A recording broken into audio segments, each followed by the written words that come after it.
Job capítulo 35, corrigiendo el lenguaje necio.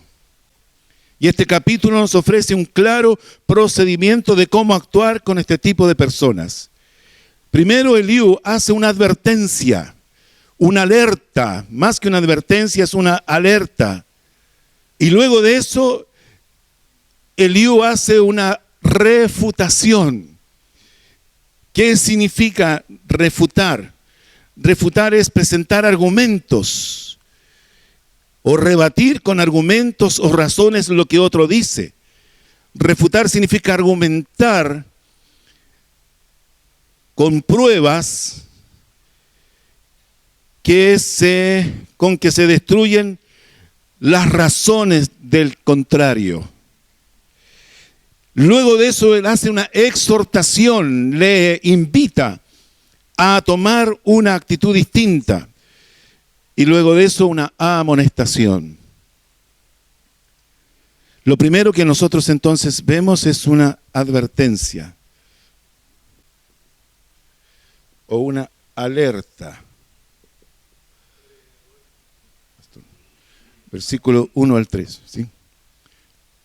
Bien, vamos con el primer punto, es una advertencia, una alerta. Eliú en este capítulo, los versículos 1 al 3, él quiere hacer reflexionar. Dice, prosiguió Eliú en su razonamiento y dijo, ¿piensas que es cosa recta? Dice, ¿piensas? Se da cuenta que comienza con este verbo, ¿cierto? De activar la materia gris, ¿cierto? De echar a andar aquí interiormente en el intelecto una reflexión, un pensamiento elaborado, profundo. Piensa, dice, que es cosa recta lo que has dicho. ¿Cómo se siente uno cuando le dicen, cuando alguien que lo ama, que lo aprecia, le dice, ¿piensas que está bien lo que dijiste? Entonces uno tiene que obligadamente decir, ¿qué dije? ¿Cierto? ¿Qué dije? ¿En qué momento lo dije? Hermanos, porque a veces no nos damos cuenta del alcance de las palabras, del efecto de las palabras. Entonces es importante cómo Eliú aborda esta situación con Job. La nueva versión internacional dice, ¿crees tener la razón en lo que has dicho? Otra versión dice, ¿te parece correcto? ¿Te parece correcto esto que dijiste? Esta es una manera de confrontar a Job, es para que él pueda reconsiderar sus dichos. Y eso es importante. Hermanos, todos tenemos la bendición, ¿cierto?, de reconsiderar lo que hemos dicho. Reconsiderarlo. Tal vez lo que yo dije no debía haberlo dicho así. Tal vez fui demasiado fuerte, demasiado vehemente. Tal vez ofendí.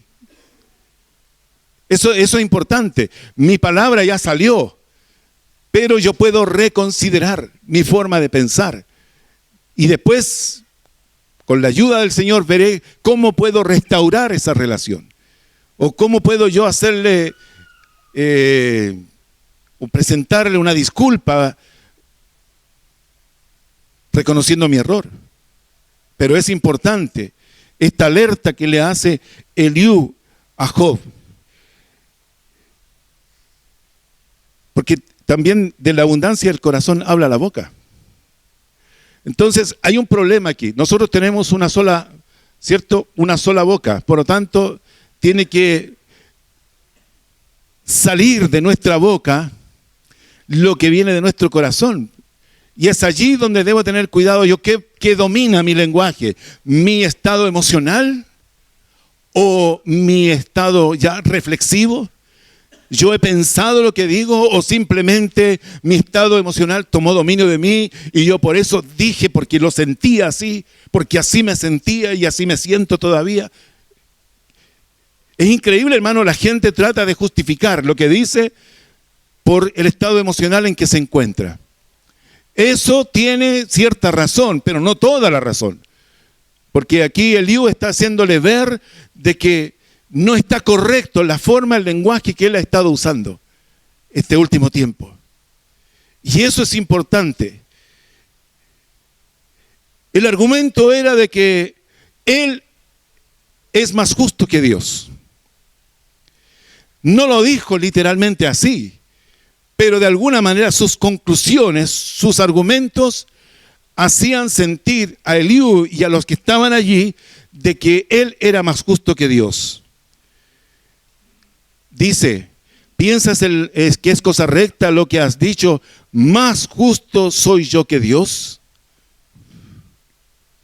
¿Habrá pensado en algún momento Job que eres más justo que Dios? Hermanos, pero tal vez él lo dijo indirectamente. Mire lo que dice el versículo 3, porque dijiste, tú dijiste, estas tus palabras, ¿qué ventaja sacará de ello? ¿Qué provecho tendré no haber pecado? Ahí está el asunto.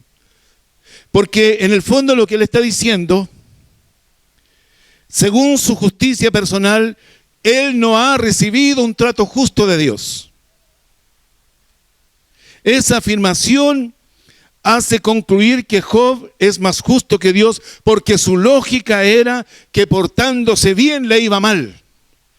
Portándose bien me va mal. Entonces, ¿qué provecho tengo de portarme bien? Entonces él dice, si una persona se porta mal y le va mejor que a mí, que me porto bien, entonces Dios es más injusto. Por lo menos es más injusto que yo, porque yo creo que el que se porta mal debería irle mal y el que se porta bien debería irle bien. ¿Se da cuenta? Y esta es una lógica que se da por las circunstancias. Pero para Eliú este es un lenguaje necio, porque no es correcto hablar estas cosas, decirlas. Wow. Yo pensaba esto, hermanos, y la verdad es que estas son sutilezas del enemigo, donde la persona comienza a deslizarse para ir y caer en la tentación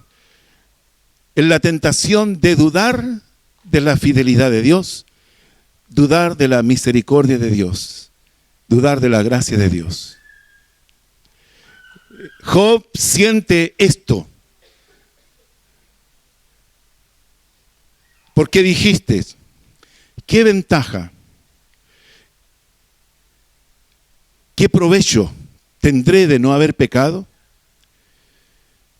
¿En qué me beneficia si no peco? Wow.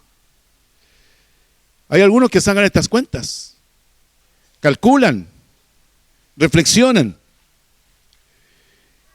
¿Qué diferencia hay? Me acuerdo de una canción muy antigua que decía, pórtate mal para que lo pases bien. Estoy hablando de una canción antigua, no sé si alguien, nadie es de mi época.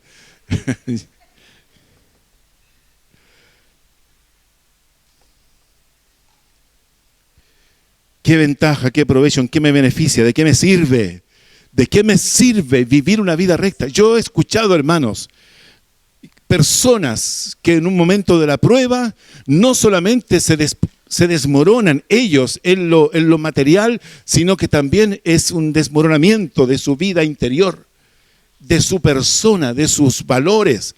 Todo lo que ellos pensaban de Dios, de su fe, de su relación con Dios, de su ética, todo eso poco a poco se va tirando por la borda. Pero ¿qué queda de nosotros después? ¿Qué provecho? ¿Qué saco yo? Y ese tipo de argumentos, hermanos, ¿qué se puede responder frente a eso? Cuando una persona actúa de esa manera, ¿de qué me sirve vivir una vida recta? Dice otra versión, ¿en qué me beneficio si no peco? Él tiene una mirada de causa y efecto inmediato. O sea, hoy día me voy a portar bien y me va a ir bien y Dios me va a bendecir. Pero ¿qué pasa si mañana me porto mal? Dios me va a castigar, ¿cierto? Eso es lo que se siente. La mirada de la siembra y cosecha, pero al instante. A veces, hermanos, por ejemplo, he conocido personas que dicen, este mes voy a dar mi diezmo íntegro, porque Dios me va a devolver, y sacan sus cuentas. Y no pasa nada. Entonces le dice, Señor, no te doy más el diezmo así como te lo digo.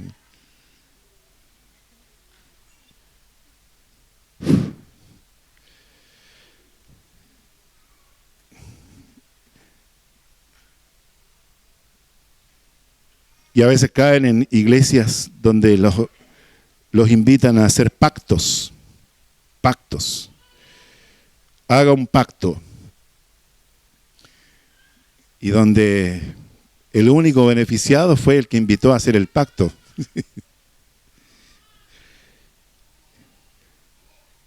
Él tiene la actitud del religioso.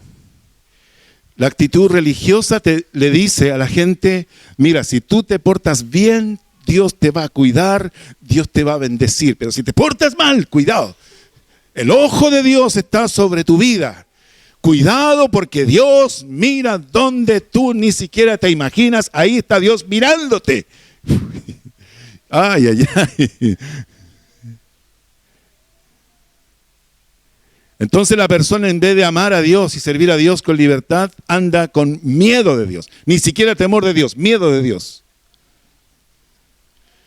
Esa es la lógica que está aplicando Job a su vida. ¿De qué sirve, hermanos, limpiar nuestra vida? ¿De qué sirve no pecar? ¿De qué sirve vivir rectamente? Yo creo que el gran beneficiado es uno mismo. El gran beneficiado es uno mismo. Deja de acumular esa tensión en su propia conciencia. Deja de cargar con remordimiento su conciencia, sus pensamientos. Cuando la persona deja de pecar, cuando la persona comienza a actuar rectamente, empieza a disfrutar de una paz en su interior, empieza a tener paz con su propia conciencia. Porque cada persona tiene un sistema valórico en su espíritu que le va dando alertas, señales, luces acerca de una luz verde si lo está haciendo bien, una luz amarilla si está tentándose y una luz roja si está cayendo. Y eso se lo dice su propia conciencia cuando nosotros tenemos una relación con Dios, cuando nos hemos convertido a Dios. Dios pone en nosotros una conciencia, pero ahora amplificada. Es el Espíritu Santo el que nos lleva a toda verdad y a toda justicia. Él nos amonesta, Él nos advierte, Él nos corrige. Por lo tanto, hermanos, no pecar va en directo beneficio nuestro. Nuestra propia vida se edifica. También tienes paz con los que te rodean. Tienes buena armonía con los que te rodean, con tu prójimo, porque tu actuar es correcto. Y eso te da seguridad en las relaciones.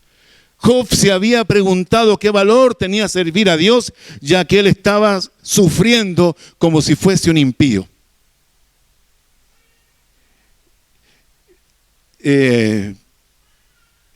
Eso es lo que él está argumentando. Ahora, ¿cuál es la refutación? Versículos 4 al 12. ¿Cuáles son los argumentos de Eliú frente a esto que está diciendo Job? Dijimos que refutación significa rebatir con argumentos o razones lo que el otro dice. Argumentar o probar con que se destruyan las razones del contrario. ¿De qué manera? Dice, yo te responderé razones. Me gusta eso. Yo te daré razones. Aquí no voy a apelar a ninguna otra cosa, sino que yo te voy a dar verdaderos argumentos. Hermano, y eso es también importante en nuestra estrategia restauradora de una persona que está transmitiendo, ¿cierto?, un lenguaje así tan necio. Los argumentos son los que importan. yo te daré razones y a tus compañeros contigo. Y le dice primero, mira los cielos y ve. Y considera que las nubes son más altas que tú. A ver, Job, dime dónde estás parado, ¿cierto? Mira los cielos. Mira las nubes, son más altas que tú. De alguna manera, este primer argumento es para recordarle lo pequeño que es Job en comparación con la creación. Y cuando miramos la creación debemos también comprender de que el Creador es más grande que su obra. Por lo tanto, está diciéndole aquí Eliú, Job, ubícate. Ubícate, ¿dónde estás tú? Mírate, mira a tu alrededor, mira hacia arriba. Dios está mucho más allá que eso. Tú estás aquí, Él está allá. Las nubes, las estrellas y todo lo que Él hizo te hablan de un Dios mucho más grande que tú. Por lo tanto, debes ubicarte. Porque Dios está por sobre todas esas cosas. Lo segundo es, versículo 6, dice, si pecares, ¿qué habrás logrado contra Él? Si pecares, en nada le dañas, en nada le afectas. ¿De qué manera yo puedo afectar a Dios con mi pecado? Yo pensaba en todo esto, hermanos, y la verdad es que ¿de qué manera yo podría afectar a Dios? Fíjese en Efesios capítulo 4, dice versículo 29, ninguna palabra corrompida salga de vuestra boca, sino la que sea buena para la necesaria edificación. Ninguna palabra, cuida tu lenguaje, tus expresiones.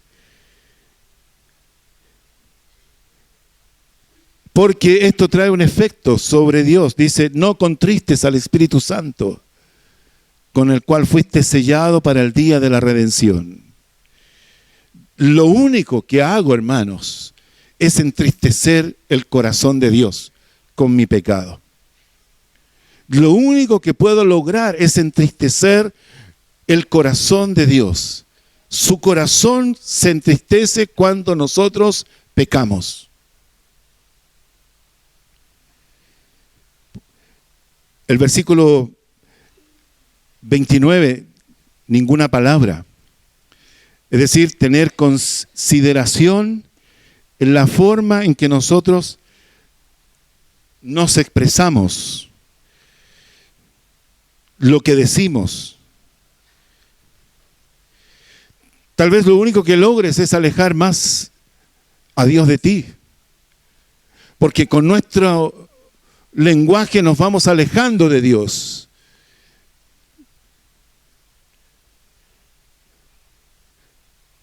Si pecas multiplicando tus faltas, ¿qué le harías?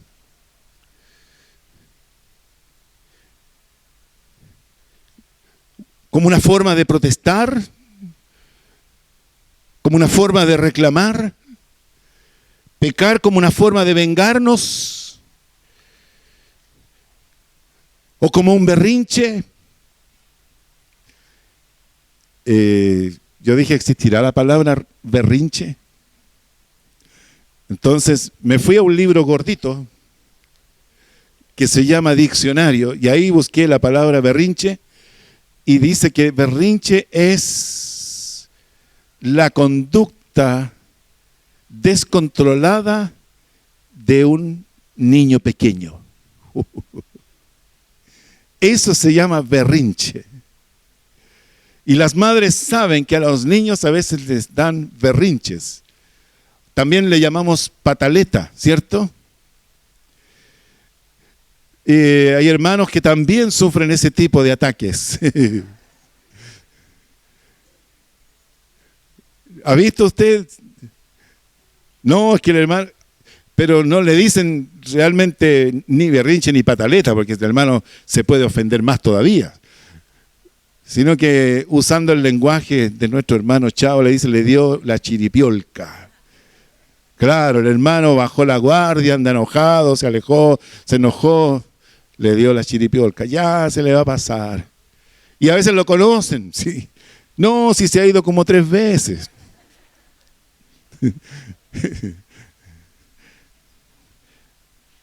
Y después recapacita y le aplican el otro texto que dice, vuelve el perro. Ay, ay, ay. Bueno.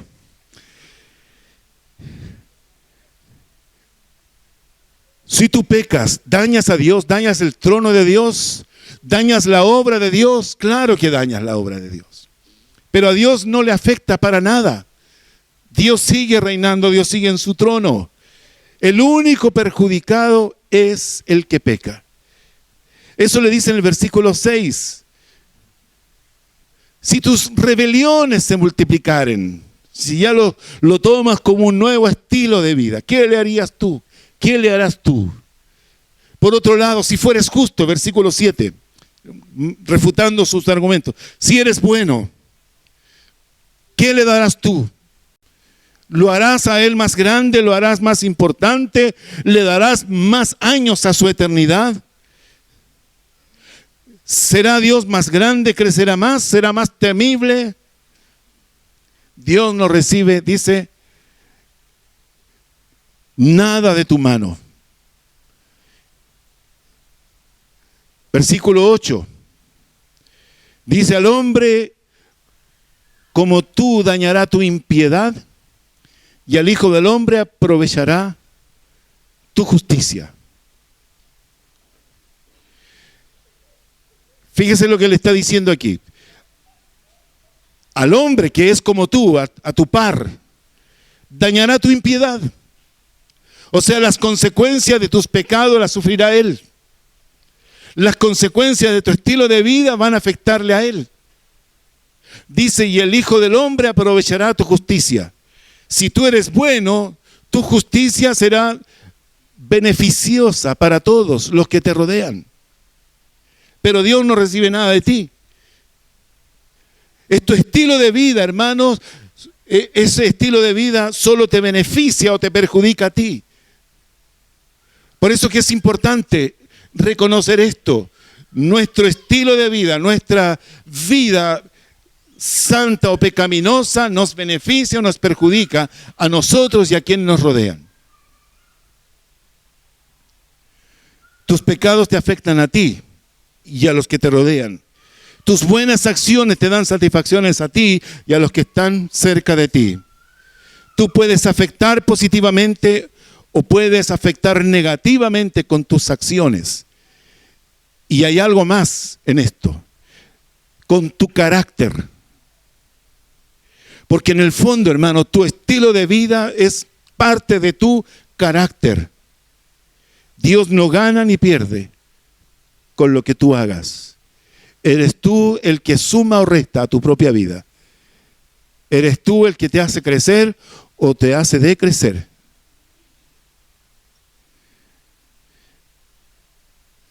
Yo no sé si usted lo había pensado. Versículo 10. Perdón. 9. A causa de la multitud de las violencias claman y se lamentan por el poderío de los grandes. Dios no escucha el clamor de los oprimidos. Ese es el argumento de Job. Job 24:12. Esto lo recogió Eliú y dijo, esta frasecita se la voy a decir en algún momento. Dios no escucha el clamor de los oprimidos. Eso está en tu libro, Job, capítulo 24, versículo 12. Sin embargo, él dice, es verdad que a causa de la multitud de la violencia claman los hombres. Pero Santiago 4, versículo 3 dice, y cuando piden, no reciben, porque piden para vuestros deleites.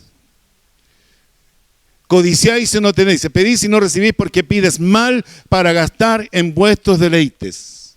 Otra versión dice, cuando pides no recibes porque pides con malas intenciones para satisfacer tus propias pasiones.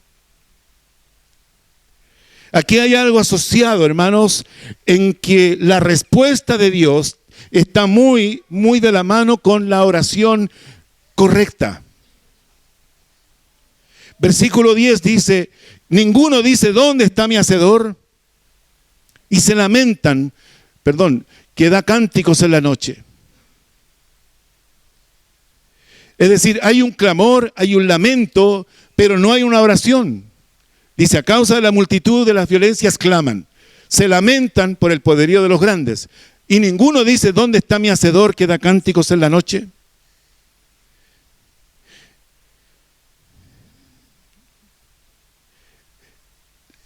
Es decir, Eliú le dice, mira, ¿por qué Dios no interviene? Porque definitivamente no buscan a Dios. Ninguno dice, ¿dónde está mi Dios? ¿Dónde está mi hacedor? ¿Dónde está mi creador? Ninguno dice eso. Tampoco dicen, no le adoran, ni le reconocen que Dios les da el gozo de la victoria cada noche. La celebración en la noche del día en victoria. Eso es bendición de Dios. Cuando nosotros terminamos nuestro día, cuando celebramos durante la noche, es porque Dios nos dio victoria, nos dio gozo, nos dio fuerzas. No le pidas a Dios fuerzas para vencer, sino que Dios te da fuerzas cuando estás venciendo. Dios, cuando tú das el paso de fe, viene sobre ti y te da nuevas fuerzas. Pero también es importante que Dios no interviene cuando no es tomado en cuenta. Hay gente que dice, mira, si Dios existiera no pasaría esto. O hay otros que dicen, mira, Dios, yo me porté bien, pero sin embargo en un año perdí a mi mamá, el otro año se fue mi papá. Entonces, ¿qué pasó? Y yo le dije, pero ¿qué culpa tiene Dios? ¿Le pediste a Dios? ¿Te acercaste a Dios? ¿Clamaste a Dios? ¿Buscaste a Dios? ¿Por qué culpar a Dios de todo lo malo que nos pasa?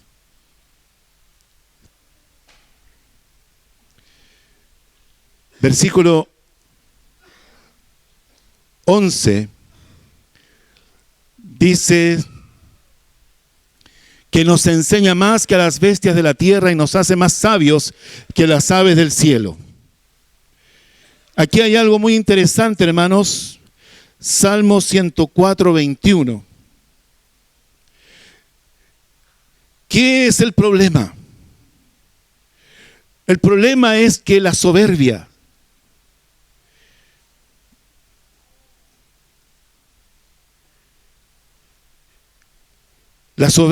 les impide buscar realmente a Dios.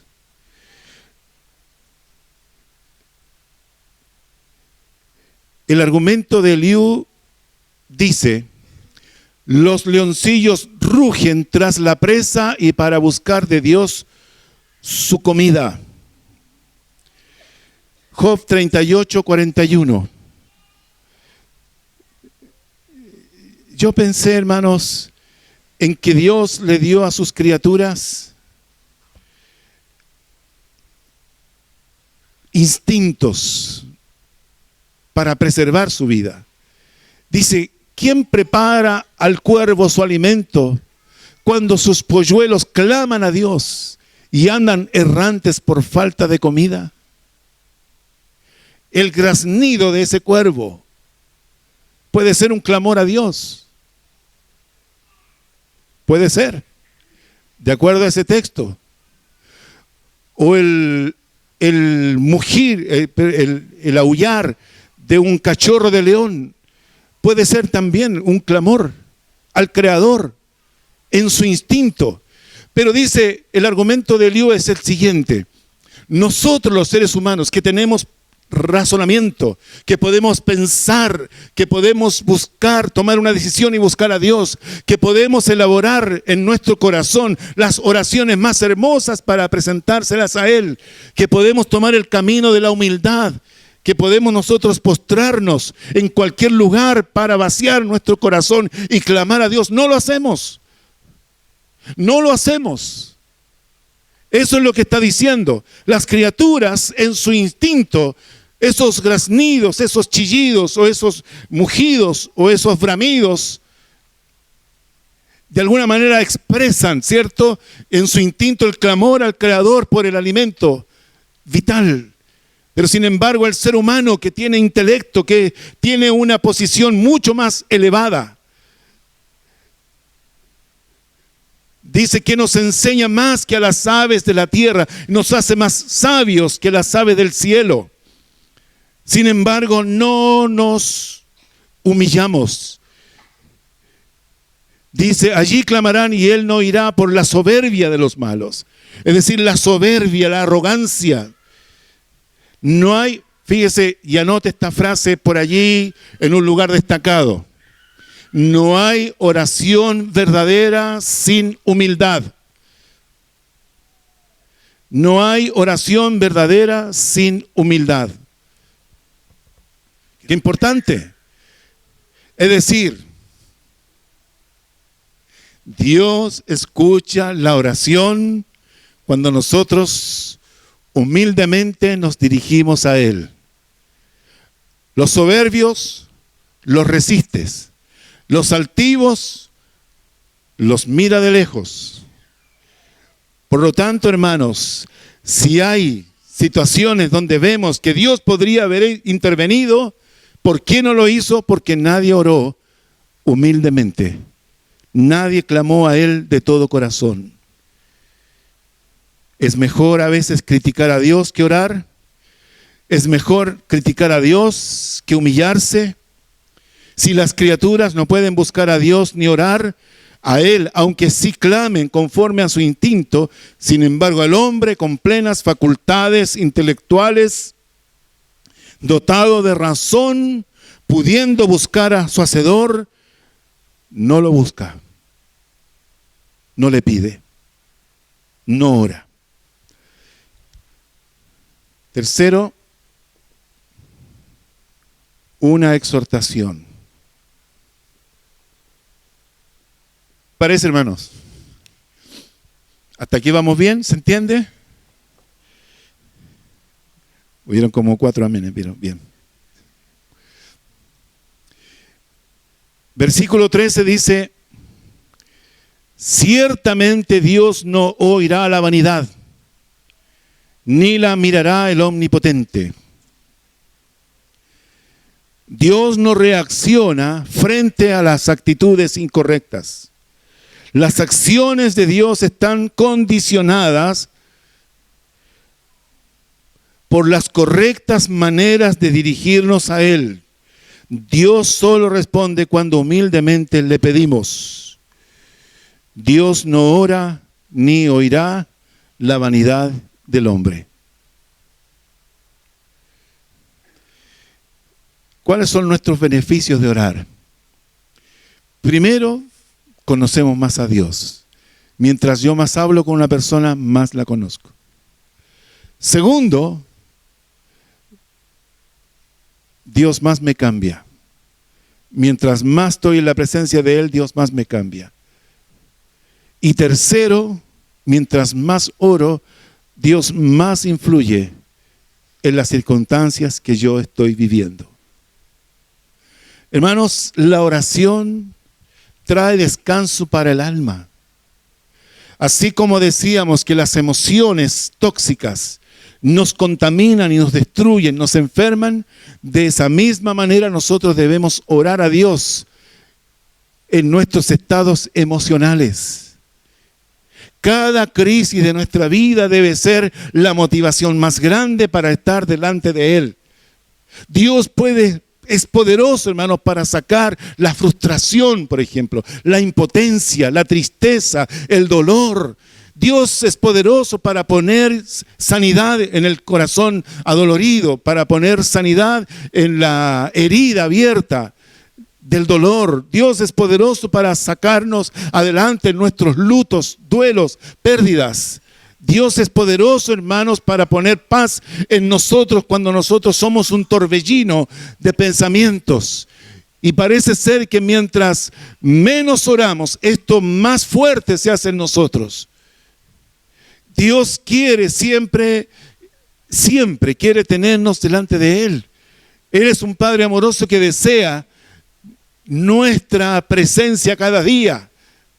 Cada día debemos orar. La oración tiene tantos beneficios. Cuando estamos con Dios, Dios renueva nuestro gozo.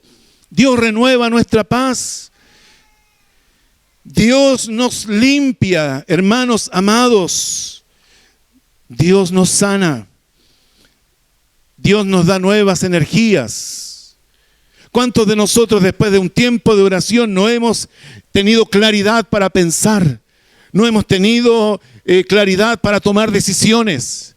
¿Cuántos de nosotros hemos sentido que Dios en el proceso de la oración puso en nuestra mente personas, lugares, puertas, oportunidades, o nos hizo recordar recursos que teníamos y no sabíamos, no los recordábamos?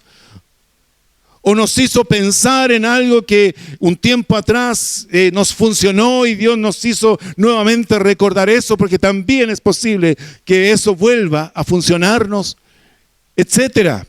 El proceso de la oración tiene que ver con eso, hermanos, con un encuentro con Dios a diario. A veces sufrimos, pero sufrimos de más porque no clamamos a Él, no le buscamos a Él. Qué interesante es este ejemplo que da Eliú. O en la misma palabra está el salmista y el mismo argumento de Job. Que las criaturas, las aves, claman. ¿Por qué no pensar, hermanos, que de allí el salmista David, cuando dice, como el ciervo brama por las corrientes de las aguas, el bramido será un clamor al Creador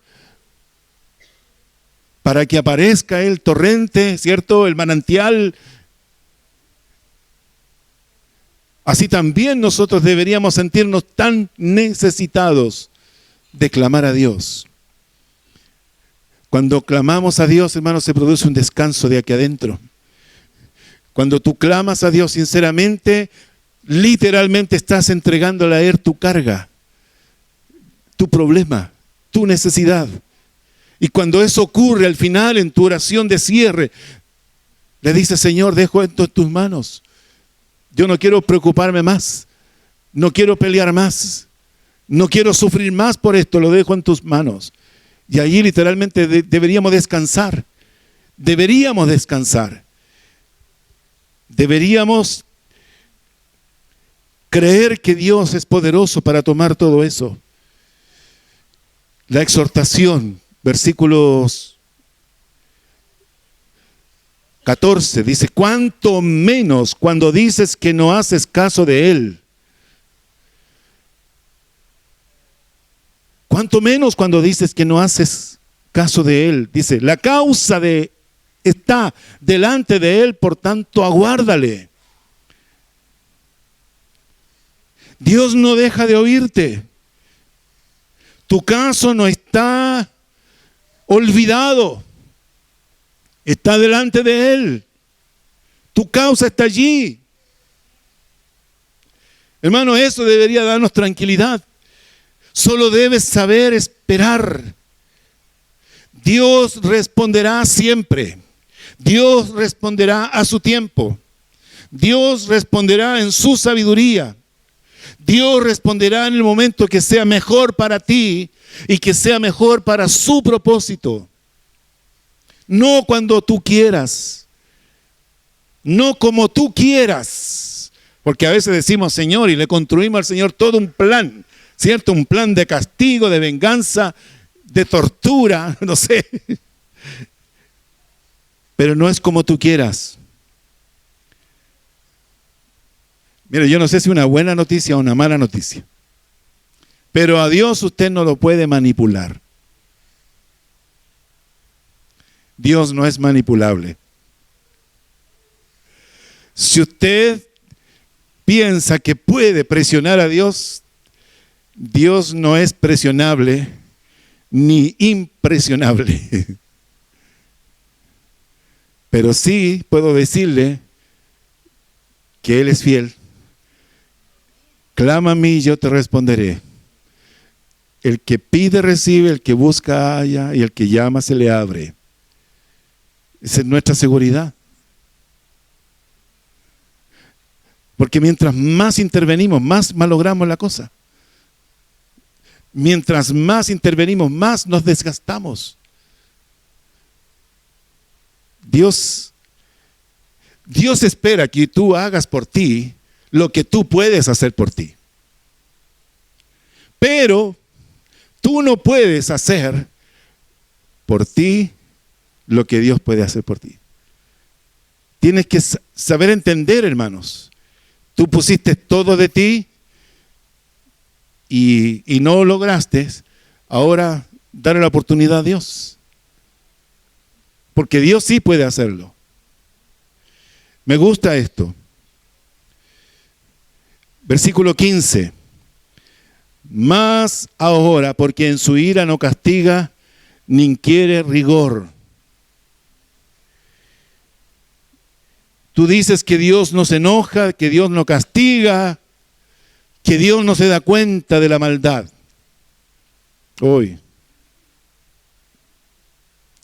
De alguna manera está diciéndole a Dios que es un poco irresponsable, que Dios es un poco indiferente, que a Dios no le importa lo que te está pasando, lo que está pasando. ¿Cómo termina esto? La reprensión. Por eso Job abre su boca vanamente y multiplica palabras sin sabiduría. La Nueva Versión Internacional dices tonterías. La Nueva Traducción Viviente dice, hablas como un necio. Otra versión dice, hablas mucho y no sabes lo que dices. Y en realidad, hermanos, lo más doloroso para Eliú es que Job está hablando como si no conociera a Dios. Y eso puede pasar, porque Dios se hizo tan lejano que está hablando de esta manera. Lo segundo es que Job está hablando dominado por los sentimientos. Y en realidad, hermanos, las personas tienen que tener dominio de sus palabras. Y sobre todo los hijos de Dios, porque Él nos dio la capacidad de tener dominio propio. Toda persona debe tener autocontrol de su lenguaje. Hay personas que tienen, ¿cómo se llama? Mecha corta. ¿Sí? ¿Qué más les dicen?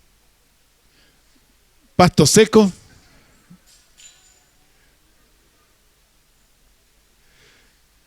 Hermanos, esas personas arrebatadas, esas personas que primero hablan y después piensan. Yo creo que de alguna manera nosotros debemos ponernos bajo la influencia de Dios en oración sincera, decirle, Señor, modifica mi carácter. Señor, yo quiero construir con mis palabras. Yo quiero decir cosas inteligentes. ¿Por qué un hombre tan cercano a ti como Job llegó a ser calificado como necio? Porque no tuvo el filtro suficiente para guardarse las palabras que no eran correctas. Hermanos, cada uno de nosotros debe tener este control de sí mismo. No hablar como resentidos. Dios es poderoso para sanarnos de nuestras emociones negativas, de nuestras frustraciones. Yo creo que cada uno de nosotros arrastra, ¿cierto?, una historia, un pasado. y cada uno tiene marcas de experiencias tristes, pero en el Señor todas las cosas son hechas nuevas. Y Dios es poderoso para cambiar nuestra personalidad. Dios es poderoso para cambiar nuestro carácter. Dios es poderoso, hermanos, para sanarnos de esos traumas, de esas experiencias tan tristes que vivimos, que han afectado nuestra forma de ser. Estamos terminando el año. Se viene el 2016 como una gran oportunidad para su vida, para que usted se proyecte hacia lo que Dios tiene para usted. Mirando el futuro con esperanza, porque Dios, hermanos, es el que nos da esa poderosa bendición de creer que Dios tiene un proyecto para nosotros. Oramos. Señor, gracias te damos, porque no siempre respondemos de la manera que corresponde, no siempre nos expresamos con las palabras correctas, y eso pone en evidencia, Señor, primeramente que hemos estado lejos de ti. Eso pone en evidencia de que nuestras emociones son las que nos llevan a decir las cosas y no reflexionamos oportunamente. Pero Padre, gracias te damos por esta palabra, que es posible que tengamos a nuestro alrededor alguien que nos dé una voz de alerta, una advertencia acerca de las palabras y el lenguaje que usamos. Es posible, Señor, que alguien refute con sabiduría las convicciones que nosotros hemos estado teniendo y que han ido tal vez tomando dominio de nosotros.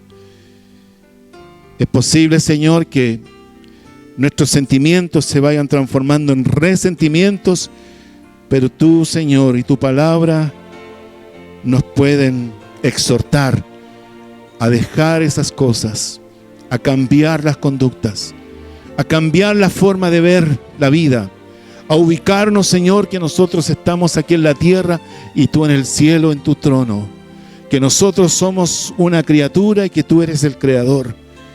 Señor, gracias por la reprensión que Job tuvo, y esa misma reprensión también la recibimos nosotros, Señor. Una reprensión que nos acerca a ti, una reprensión que nos sana, una reprensión, Señor, que nos permite disfrutar de tu gozo y de tu paz. Señor, yo te ruego que derrames sobre cada uno de nosotros espíritu de oración, espíritu de clamor. Si las criaturas, Señor, con todas sus limitaciones, claman a ti, cuánto más nosotros, que podemos argumentar, que podemos orar, que podemos tener en nuestro razonamiento argumentos, Señor, para dirigirnos a ti con humildad, porque ahí sí tú puedes escuchar y puedes cambiar nuestras circunstancias. Bendice a tus hijos, Padre. Gracias te damos por nuestra escuela dominical. Gracias por la iglesia, Señor, que se ha dado cita en este día para estar aquí en tu casa. Bendice a cada uno, Señor, en estas fiestas, en esta celebración, y que al momento, Señor, de cambiar el dígito para comenzar a vivir el año 2016, que cada uno de tus hijos pueda tener un pensamiento contigo, donde pueda tomar una decisión de ser una persona abierta y dispuesta a servirte mucho más de lo que se hizo durante el año que ya está quedando atrás. Bendice, Señor, a tu pueblo, a tus hijos, en el nombre de Jesús. Amén. Amén.